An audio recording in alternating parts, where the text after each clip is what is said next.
A tweet may not change your life, but it can make you think. It's just a thought, not a manifesto, but it can lead to a whole podcast just like this episode. Join me as I talk about how a leader needs to be more hands-on, directly involved, and make their schedule more open so that they can help their teachers in the moment. Welcome to the Andy Jacks Podcast, a reflection on education, leadership, and life. Please consider hitting that like button, sharing with others, and letting me know what you think. Welcome back to another week, and hopefully you're having a great day.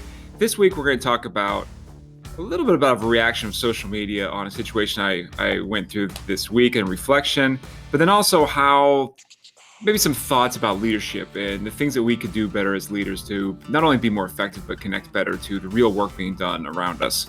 So this week I was able to have a gift, and I don't look at this as an obligation. I definitely look at it as an opportunity, a gift to be able to substitute for a teacher for pretty much the whole morning. I had to cover because the teacher had to go into a meeting and we couldn't get the sub. And so it's one of those right place at the right time. And I'm like, all right, I'll go down and get it done. The teacher did a great job with making sure there was, lesson plans and materials. I mean, it was covered. She had it really organized. The students were all set. Materials were there. And then they tell me, oh, by the way, you have to get on Zoom and also help with the kids at home. And so I was like, all right, here we go. And so that morning I was with students at home via Zoom.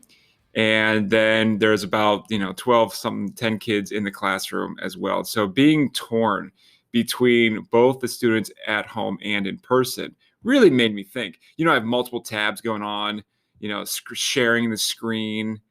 I have a interactive whiteboard that we're projecting on, as well as a separate TV where we can see the kids on Zoom. I'm bouncing between these different screens, just trying to keep it all straight. And it's pretty tough. I tell you what, it's pretty tough. And it wasn't even just the technology. The idea that you have competing interests between the kids at home and in school. And the kids are very patient. They were very supportive and helpful. But it was tough. So I afterwards, I tweeted out just more of an appreciation tweet, and I put my school's hashtag Ashland Soar. And I tweeted this. I subbed for a teacher this week and had to teach both kids at home via Zoom and at school in person at the same time. Whoa. Every principal and district leader should do this. Way more difficult than people realize. Our teachers are saints. We are asking a lot from them. Hashtag Ashland Soar. And I really just hope my teachers would see that so they know how much I appreciate the stuff they're going through.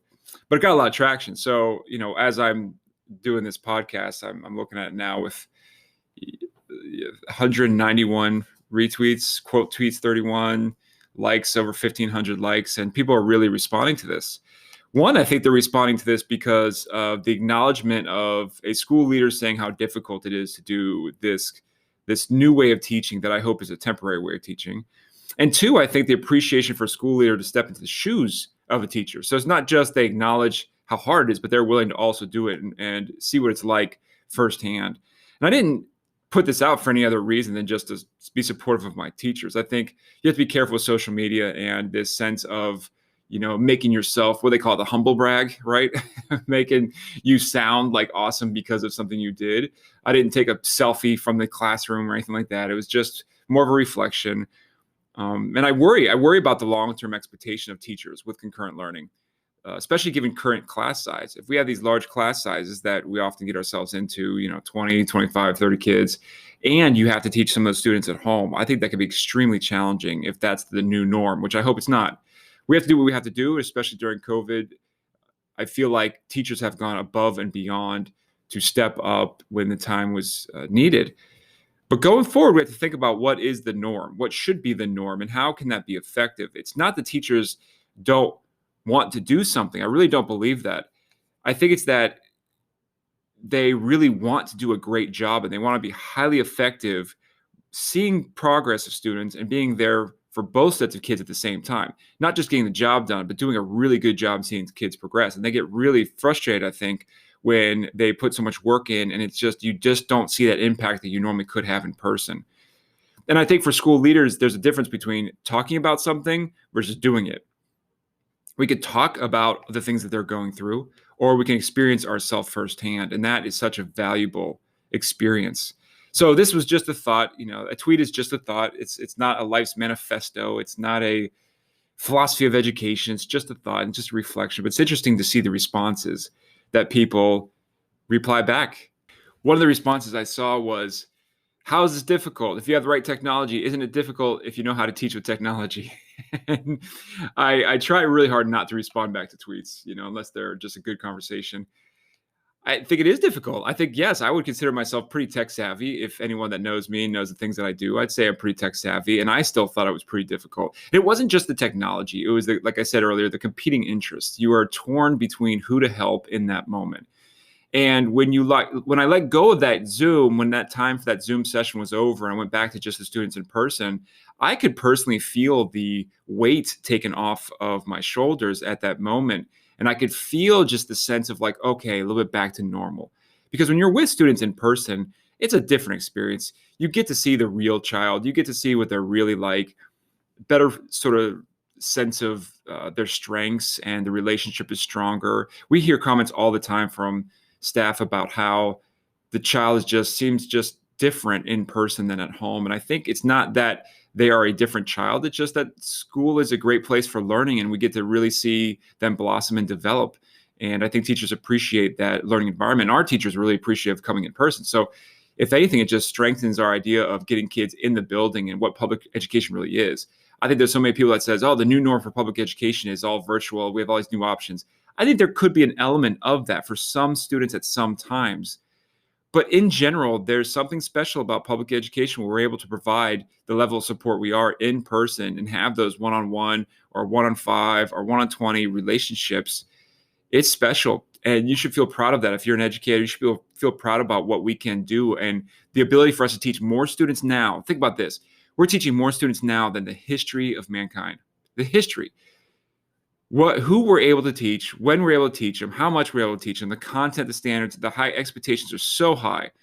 And I'm not about lowering expectations, but I do believe in creating a sustainable norm for what we all agree is what public education should be.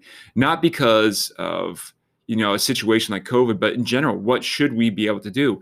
What I did notice is that there's a difference between smaller class size and small class size. When you have 10, 12, 8 kids in a classroom, that's pretty significant, the amount of work that you can do to connect with every single child, support them. It's easier to deal with behaviors that are challenging. When you start getting 20, 25, 28 kids in a classroom, that's a stretch. And so thinking about how difficult it may have been for teachers to deal with behaviors or to deal with situations or deal with loss of learning or academic struggles, when you have 28 students in a classroom, if anyone tells you that's easy, they're lying or they're not doing a good job. Because it's hard, and there's just no way you're going to have the same level of connection and support with students as you would with a small class size. But research does show that smaller class size isn't that much difference than a larger class size. So if you go from 28 to 24, you're not seeing a big change and improvement in performance for students. But I don't think that research takes it far enough. I think you have to take it all the way back down, go from 28 to 12. Then I think we could revolutionize education. And that's what I felt like in the moment too. And that's really what that share was all about in this tweet. I think teachers are excited to work directly with students. And it's not like they don't want to be with them in person or home. I think sometimes people are scared because of COVID and the medical concerns. But as we're getting vaccinated, I think we're seeing more and more teachers want to come back, want to help kids, and want to be directly involved with them. And I think school leaders need to think about that same thing. So first topic for this podcast was, a tweet is just a thought, not a manifesto. It's interesting to get that kind of feedback, and especially in this situation where I was directly involved in a classroom. The second point for this podcast episode is effective leaders know what their team is going through only if they really help and support them in person. So if you really want to help and support your team, you've got to dig in. You've got to go where they are and put your feet in their shoes to some degree. I don't believe that the reality of a manager or a leader is that you can always do other people's jobs for them. I don't believe that that's that effective, actually, because you have other real tasks that you have to do. And if you don't do any of your managerial tasks, the whole thing falls apart as well. That those things are important. So you can't just not do your job and do other people's job. Our job is to help other people do their job more effectively, or at least as effective as they can. And it makes me think about growing up. When I was growing up, I worked a lot of blue collar jobs, digging ditches, driveway pavers, landscaping, all sorts of jobs. And the one thing I would always notice is that in these jobs, the boss would come around every so often and get his hands dirty. In this case, the bosses were guys, but I'm sure I know women do the same thing as bosses, getting hands dirty, digging in, showing how to push and get something done quick. Because in these cases, time is money. The faster you get the job done, the faster that the company gets money and we can move to another job. And so every so often I could see how the boss would come around and just get their hands dirty and just plow through stuff. And I never forgot that as a school leader. And even though I've been out of classroom for now a long time, I really try hard to get in as much as I can, just to at least see what's going on and help in any way I can. And contrary to what many teachers believe, maybe when they're cynical, I don't think principals leave the classroom because they didn't like it or weren't effective. I think there may be exclusions, or what do you call it? There may be exceptions to the rule, but for the most part, I think that the only way to get to that next level job as a school leader, assistant principal, whatever, is if you prove how effective you are in the classroom with instruction in the first place. I've never seen personally people get promoted that were terrible teachers, not at all. So I don't think that people leave the classroom because they're bad at teaching. I think you can have a disconnect over time about what the reality of educators are going through. And if you're trying to challenge teachers and push teachers, you better know what they're dealing with in the moment to realize how much you can or can't push them. So it's our job to get back in that room as much as we possibly can. Think about ourselves as that manager and leader. A manager helps align details. A leader looks at long-term goals. A manager is focused on the road we're on, while the leader is focused on the destination to make sure our road is taking us to where we want to be. So you have to be both. And part of that management experience is to understand what you're dealing with in the moment. And the devil's in the details. We could, see the small things that could make major obstacles. Like in this case, things that can be fixed potentially. In the classroom, I could see that there was issues with the docking station and the board kept popping off. And so if a teacher were to tell me they're having issues with the board, I'd be like, okay, we can get help. When I'm experiencing those problems firsthand and I realize how much of a challenge it is that while I'm in a live Zoom, my board is kind of popping off and I have to not sort of reset up my screen while I'm then still helping the kids in person. I could see firsthand how much of a challenge that was. And so right afterwards, I talked to our instructional technology coach and we were like, okay, we gotta get this fixed right away. And that's the one benefit of being right there in the moment, because there are things that you can fix. Other things we just have to modify. Like the overall plan isn't working because I can see firsthand maybe there's times that it happens. And sometimes it's just our skills. We need to help improve by providing constructive feedback, more practice. So, sometimes it's observing colleagues that are really doing a great job of whatever it is, instruction in this case, maybe doing a Zoom lesson. When you see others doing it really effectively, that helps you also figure out maybe new ways you could do it by yourselves. And going back to the tweet I made, another comment was interesting on this topic. I've been short paraeducators in my special education classroom since we came back in school. Yesterday, my principal helped for about 15 minutes at the start of the day. Today, I had 2 new staff. I thought, wow, that's a reflection right there. And I can relate. And I think school leaders all need to think about that. If we were to be in these situations, would we push for more resources much more quickly and really challenge that status quo if we actually sat in those shoes? I think there's a lot of times it's exactly what would happen. There's times where people come to us and it can feel very, I don't want to say it's complaining, but it can feel like, they just always want something.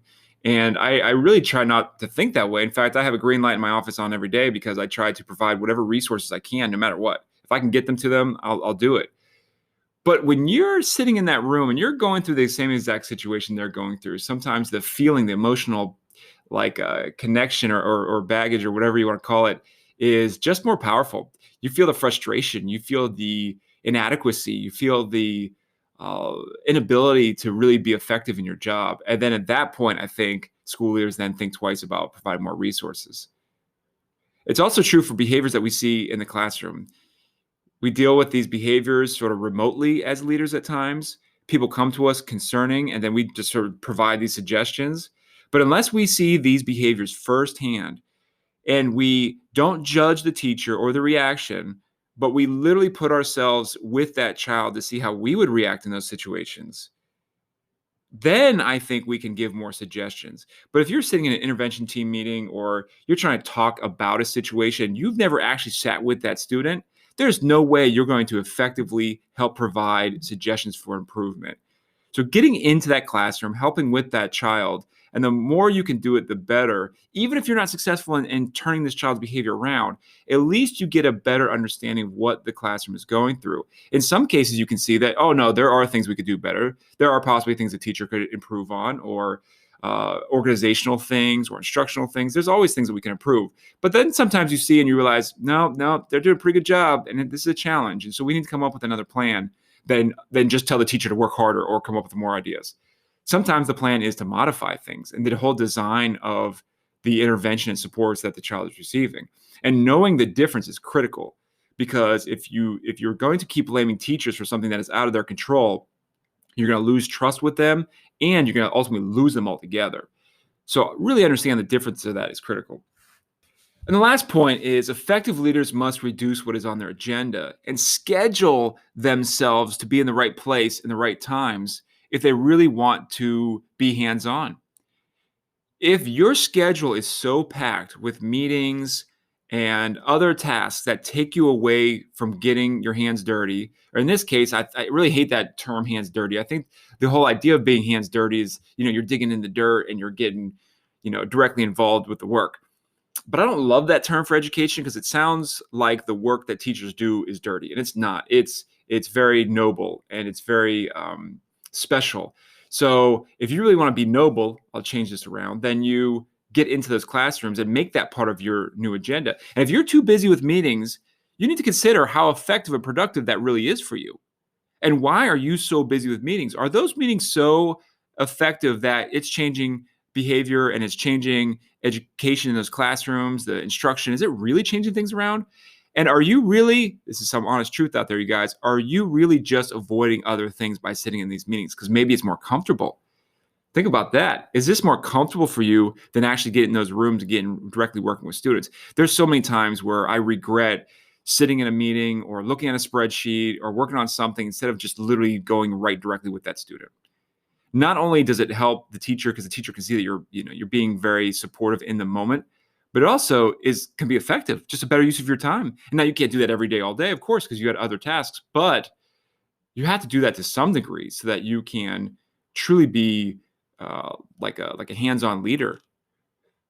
And I'm not advocating to avoid all these, tasks that we have to do as school leaders. Teachers got to teach, and our job is to help them in this task, to provide resources and suggestions for improvement. But being in that room with them while they're working with a student is critical, not just for an observation, but just in general to help them ongoing. And if you're having a hard time with this, you have to really think about those routines, maybe build more, maybe new routines for this. Before COVID, I was reading to every class every month in person. It was really important that I put these on the schedule. I had teachers also, so I put it on the schedule for teachers too, not just my schedule. So teachers knew when I was coming. So if I didn't come and show up, it'd be a problem because they were looking for me to come at that time. And a lot of times I would tell them they could leave the classroom and I'll just take care of the kids. I did it because I want to make connections and better relationships with the students, but I also did it because I wanted to make sure that I didn't forget what it was like to manage a classroom. Sometimes I had to manage a whole grade level. So you try doing, let's say 150 first graders with no other adults in the room, and you're trying to manage behaviors. I had one time I was doing this lesson, everyone's all engaged. I looked up and then behind everyone, there's a kid doing cartwheels in the back. So knowing how difficult that is and knowing that you have to be prepared with strategies and call and responses and really work with kids in a positive way before you get automatically into that punishment or bribe mentality. What is your natural reaction when you have behaviors? Is it to, threaten them with punishment or to bribe them with possible rewards? If that's your natural reaction, which for many it is, I can tell you it's not going to be very effective in the long run. So really catching yourself, checking yourself before you wreck yourself so that you can really think ahead. But you can only do that if you're getting directly involved. So you have to really think about your schedule, how much flex time is in your schedule. I really promote flex time in a schedule because it looks like you don't have as much to do, but the reality is you fill it, and you fill it with the right things because you can see where people need you the most. Maybe one classroom just needs you all day long in that one classroom. But if you're packed with meetings and all these other things and you can't do that, then you're missing that opportunity to really see what's going on and to help out as that, pinpointed, targeted, laser-like focus where people need you in that moment. And that's the big thing about trust as a leader is when people believe that you'll be there for them when they need you, then that builds trust and that they will do anything for you. So wrapping up, if you can get a chance as a school leader to sub for a teacher, I really recommend it. And I'm going to challenge myself to do more and more of that moving forward because I think it's a really effective way to understand what they're going through. If you really want to be an effective leader, be hands-on and get where they are. Be where they are, help where they are, and be as hands-on as you can so that you can really support them in the moment. And the last thing is look at that schedule that you're going in your day-to-day schedule and how much of that can you leave open for these kinds of things versus how much of it is so scheduled and tight that it doesn't leave you room for these unique opportunities for you to learn and then help support. So I hope you guys have a great week. This really made me think. If you check out this tweet, check out the comments and see how many teachers also feel like, school leaders, like I say, they want us in there and maybe they don't feel like we're doing it enough. Are you all in? That's the biggest question I ask for teachers and I ask for myself and I ask for other school leaders. Are you truly all in? Are you ready to be all in? Does your schedule allow you to be all in when people need you to be all in? If you say I'm busy when they need you to be all in, man, that's a missed opportunity right there. So really being mindful of that schedule is really critical. Lower those defenses that you may have or that others have, and that expectation of others to be perfect and for everything just to work all the time. Almost nothing works perfect all the time. And guess what? That's okay. It's how we can find ways to improve the little things to make life easier and more productive for ourselves and those around us. That's the trick of leadership. That's that influence that Maxwell talks about. Leadership being influence, helping things become better. You're doing a great job in a really difficult time. You should be proud of the work that we do and the impact that we are having. Even if it doesn't feel like we're doing enough, your normal is still very exceptional. Understand that, feel good about that, know that this is enough. You're doing a great job. Have a great week, everybody. That wraps up this episode. Follow me on social media at _AndyJax. Check out my website, andyjax.com, to sign up for my updates and blog posts. And please do me a favor. Can you go follow and rate this podcast so I know that you're connected? Have a great day, everybody. Go get after it.